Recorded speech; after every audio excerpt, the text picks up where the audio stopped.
First thing you need is a pen. We're gonna draw a solemn seal. First, we're gonna do sacred pentacle of Venus.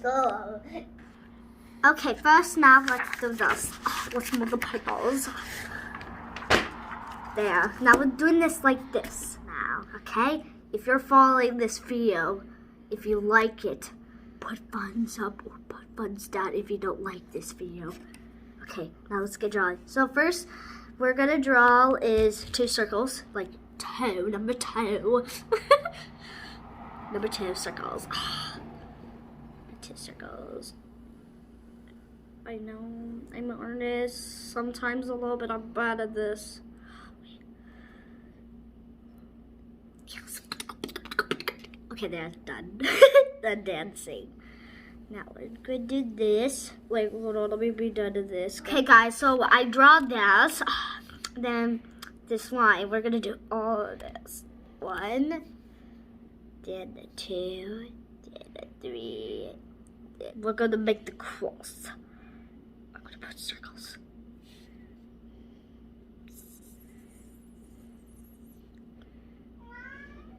None of your business, Kirks.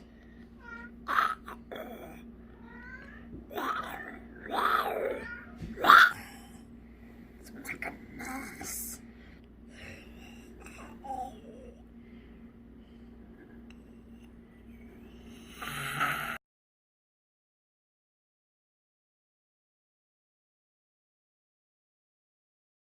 Let's go. So we're gonna make a girl symbol.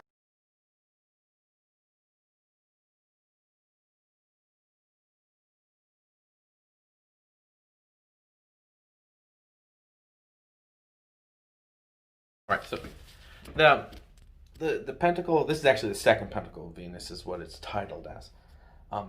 This pentacle really embodies the connection to the goddess Venus, and it helps you to connect to get her blessings and things like that in your life, the things that pertain to her type of goddess. Beauty, love, fertility, these kinds of things are a part of Venus. I'm sure you've seen Venus is in most scenarios depicted nude to reference her sexual nature. And this is all this type of connectivity here in that manner.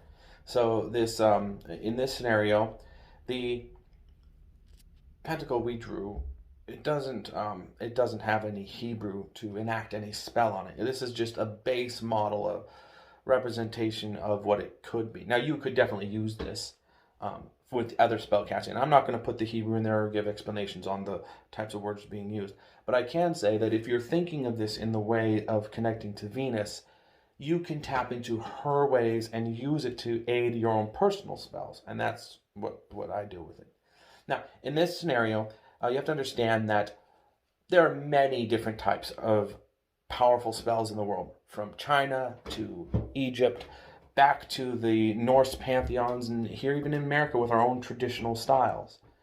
And this is the reason for why they all work, and we're not getting this hard, rigid thing where only one way works. That's not how magic works. The reason why it works is, one of the reasons, and one of the big ones, is because it's given honor amongst a group of people, and it's utilized by this group of people. And the more it's utilized, it's like an idol. The more you work with your idol, the more of a conduit can develop between the idol and you. And that idol can actually connect to its Godhead and allow for the flow of the Godhead through the idol. Well, hence, the more you do that, the more you worship with it and you go with it, the more connectivity the idol has to its Godhead. And the same with this. The more that something is represented amongst a culture and used in a culture and given that cultural credence, the more power it ends up having.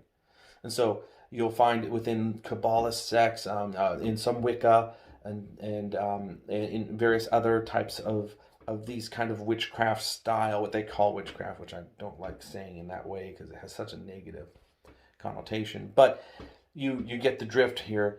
The more it's used, and it's been used heavily in movies and things, albeit in a negative way.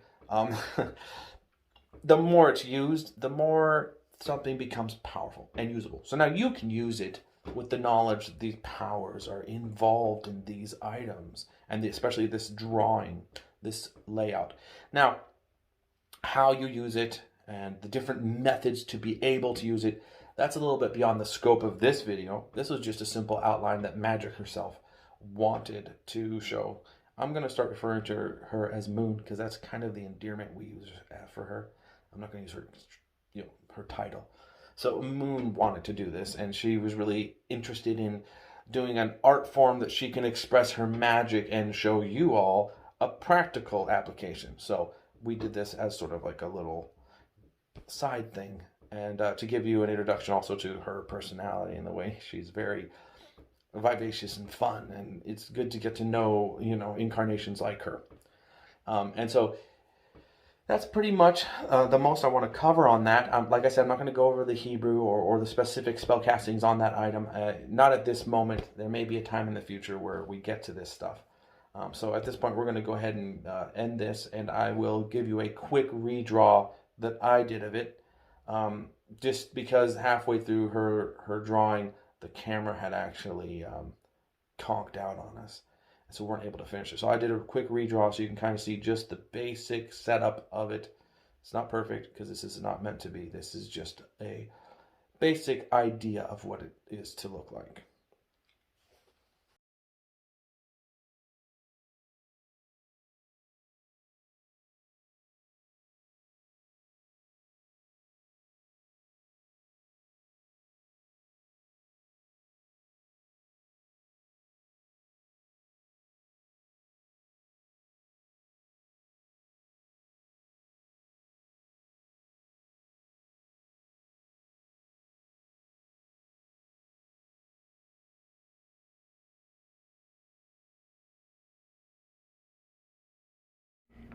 First thing you need is a pen.